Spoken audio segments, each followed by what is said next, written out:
আমাদের অবস্থান পরিষ্কার। আমরা নির্বাচন অবস্থান করছি। নির্বাচন সকাল থেকে আমরা চেষ্টা করেছি আমাদের সর্বোচ্চ ধৈর্যের পরিচয় দেওয়ার। নানা রকম অপপ্রচার অপপ্রয়াসের চেষ্টা করা হয়েছে, কিন্তু আমরা আমাদের অনেক ফাঁদ পাতা হয়েছে। আমরা যথেষ্ট শান্ত থাকার চেষ্টা করেছি। এর বাইরে তবুও যদি কারো কাছে মনে হয় যে এই জায়গায় আসলে নির্বাচনে তাদের জায়গা থাকা উচিত নয়, তারা তাদের গণতান্ত্রিক চর্চা করতেই পারেন, তারা সেখানে নির্বাচন বর্জন করতে পারেন। আমরা শিক্ষার্থীদের রায় পাওয়ার অপেক্ষায় আছি। শিক্ষার্থীরা যদি আমাদেরকে ভোট প্রদান না করে সেটাও আমরা মেনে নেব।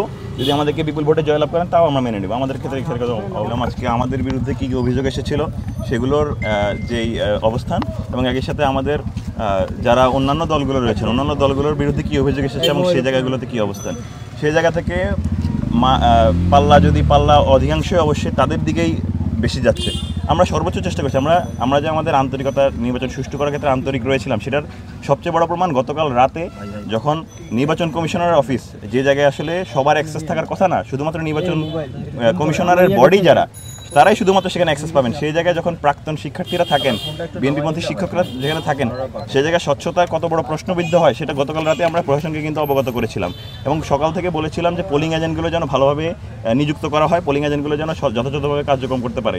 এবং নির্বাচন অনেকগুলো জটিলতা ছিল, ব্যালট পেপার অতিরিক্ত রাখা, ব্যালট পেপার অতিরিক্ত না রেখে ব্যালট পেপারগুলো যেন যতজন শিক্ষার্থী রয়েছে ততজন শিক্ষার্থীর জন্য রাখা হয়।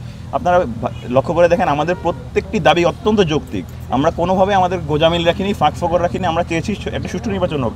আমরা বলি না আমরা জিততে চাই। শিক্ষার্থীরা যদি আমাদেরকে ভোট প্রদান করে, আমাদেরকে যদি রায় দেয়, সেটা নিয়ে আমরা জিতে যাবো। আমরা হারার জন্য প্রস্তুত আছি, কিন্তু আমরা কোনোভাবে সহিংসতা কিংবা জোরপূর্বক নির্বাচনে জয়ের ব্যাপারে আমরা কখনোই কোনো ব্যাপার অ্যাপ্রোচ দিইনি। কিন্তু বরঞ্চ ওই পাশ থেকে দেখা গিয়েছে বিভিন্ন হলে আমাদেরকে জোরপূর্বক আমাদেরকে টেনে এনে জুড়ে দেওয়ার মতো ঘটনা ঘটেছে, যে তারা গিয়ে ভোট কেন্দ্রে গিয়ে হট্টগোল করেছে।